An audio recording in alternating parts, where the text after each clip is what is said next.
नमस्कार मित्रों, सुप्रभात। आयल जो छुमी जानियो राते जो छन 9:30 बज गया। तो आयल में जानियो एक जो हमारे उत्तराखंड में नैनीताल डिस्ट्रिक्ट में टॉप आ रही थी हाई स्कूल में वीक वहाँ। तो आयल इंटरक जो पेपर छन स्थगित है ज्ञान हैं वो क्यों तो हिटो दिव्या जोशी के वहाँ। हाँ तो मित्रों, जैसे मैंने आपसे कहा कि मैं अभी ये हमारी बिटिया दिव्या जोशी जी हैं। तो इन्होंने जो है हाई स्कूल में 94.4 अंक लेके नैनीताल डिस्ट्रिक्ट में सेकंड आई।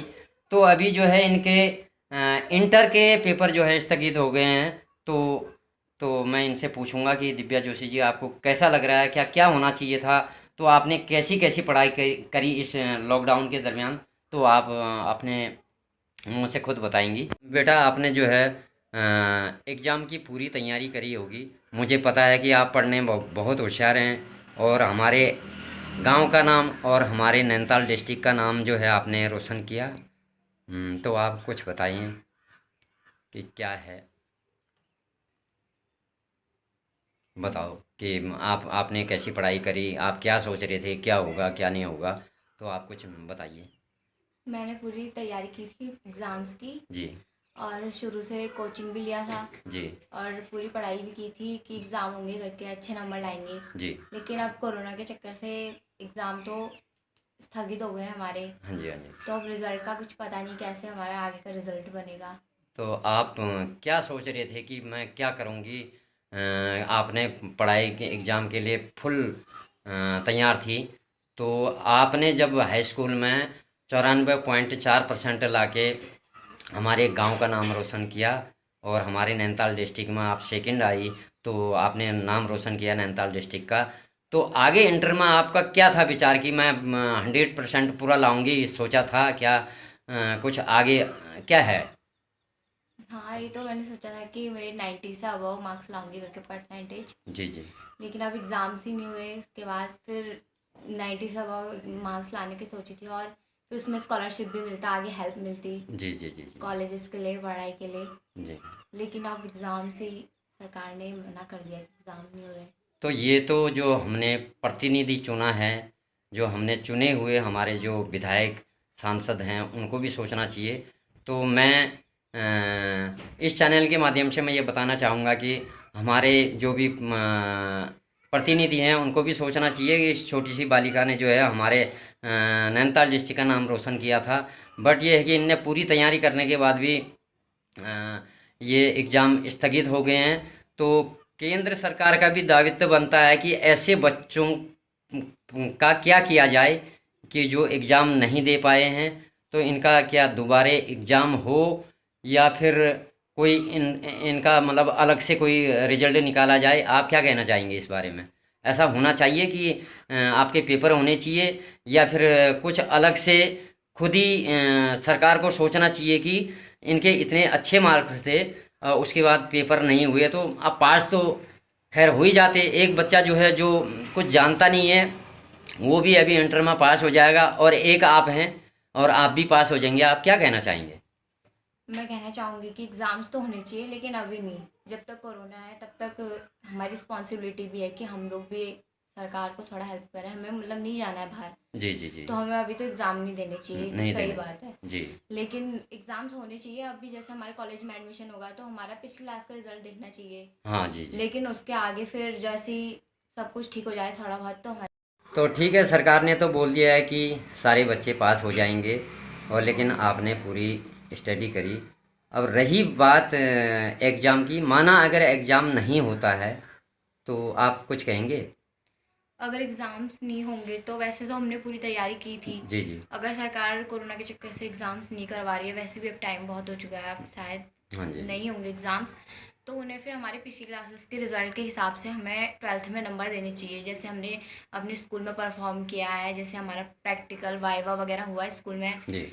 उसके हिसाब से हमारे पिछली क्लासेस के नंबर्स के हिसाब से देने चाहिए। हाई स्कूल में हमारे जो अच्छे बच्चे थे, जी। जिन्होंने नहीं मेहनत करी वो भी पास हो गए हैं और जिन्होंने खूब मेहनत करी वो भी पास हो गए, पास हो सबका गए। बराबर हो गया है। बिल्कुल बिल्कुल। लेकिन उनको, जो बच्चों ने मेहनत करी उनके बारे में कुछ सोचना चाहिए। उनकी पिछली क्लासेस के रिजल्ट के हिसाब से देने चाहिए उन्हें नंबर, जी। जी। जी। जी। ताकि वो भी फिर आगे जाके उनका मनोबल बढ़े, वो भी आगे और वो करें, तरक्की करें। बिल्कुल, बिल्कुल सही बात, बहुत अच्छी बात कही है आपने।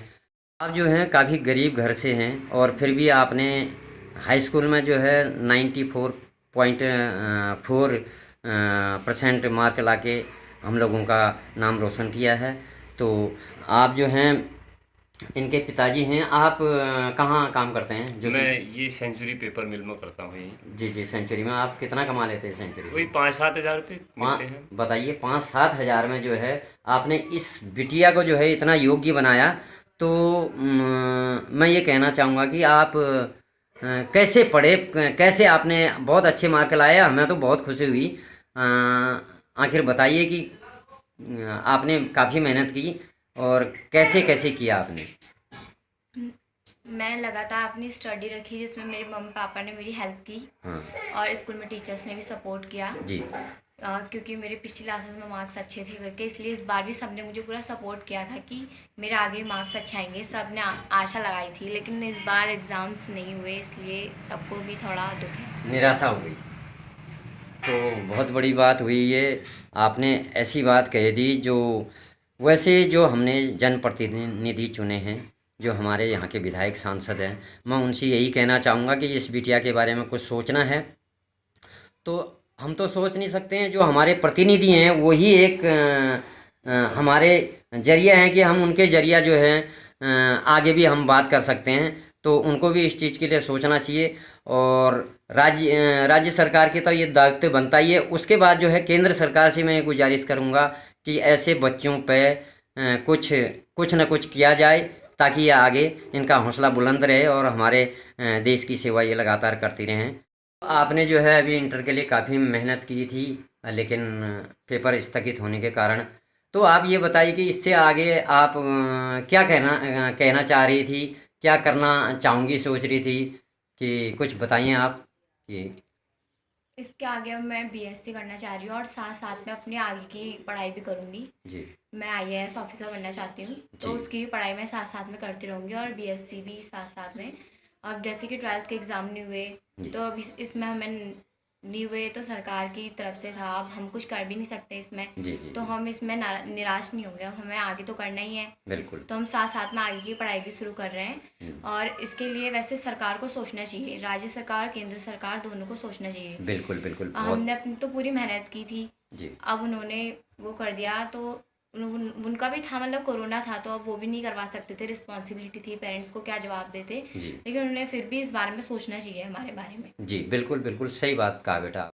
हाँ तो जोशी जी, अब ये पेपर तो स्थगित हो ही गए हैं। जी। तो अब जो है समस्या सबसे बड़ी यही होगी कि हमारी बिटिया अब आगे कैसे पढ़ेगी। आप जो है 7-8 हज़ार की नौकरी में जो है आपको बिटिया बिटिया को आपने जो है बहुत अच्छी शिक्षा दी।